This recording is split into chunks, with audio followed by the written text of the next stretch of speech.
C'est une vraie louange que nous adressons à Dieu, le Père de tous, en cette soirée bénie.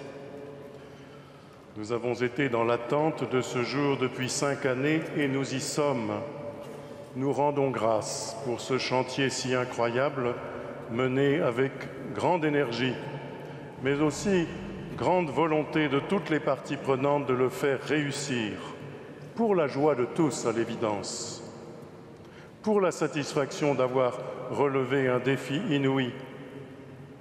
Et il ne faut pas manquer de le dire pour le renom de la France, dont les entreprises ont démontré leur immense savoir-faire en matière de restauration de l'ancien.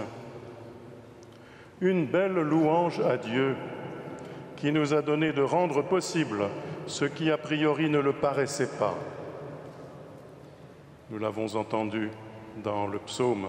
De la poussière, il relève le faible, il retire le pauvre de la cendre pour qu'il siège parmi les princes de son peuple. En effet, ce ne sont pas seulement les princes, les chefs, les notables qui ont leur place dans l'Église. Nous voulons qu'en elle puissent venir ceux qui habituellement ne s'en sentent pas dignes. Tant d'hommes et de femmes ne pensent pas qu'ils soient invités à entrer dans une église, parce qu'ils croient que l'église est réservée à ceux qui la fréquentent depuis toujours, à ceux qui connaissent les codes qu'on y respecte, à ceux qui savent chanter, à ceux qui pourront donner leur offrande, à ceux qui sont dans la droite ligne morale, à ceux qui ont des relations.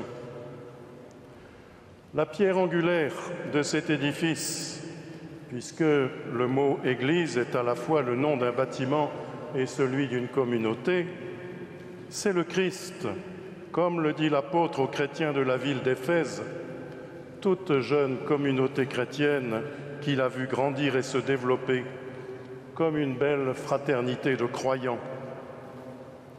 Et ceci signifie que la porte est ouverte à tous, même s'il est de passage, même s'il est un étranger, même s'il n'est pas un habitué.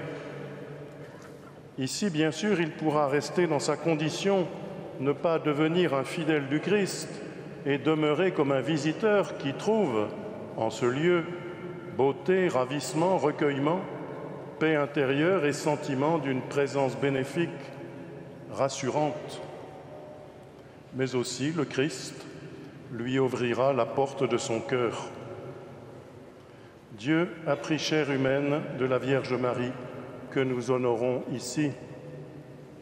Cette maison, justement, cette église insigne, cette cathédrale toute harmonieuse dans ses proportions et tout entière tournée vers le mystère du Christ, est le signe de la joie immense des croyants et de millions d'hommes et de femmes, d'enfants, de vieillards, de malades, de personnes avec handicap.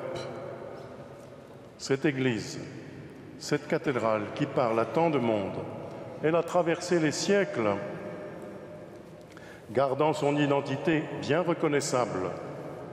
Elle s'est aussi enrichie au long des siècles d'expressions qui l'ont rendue familière à chaque époque.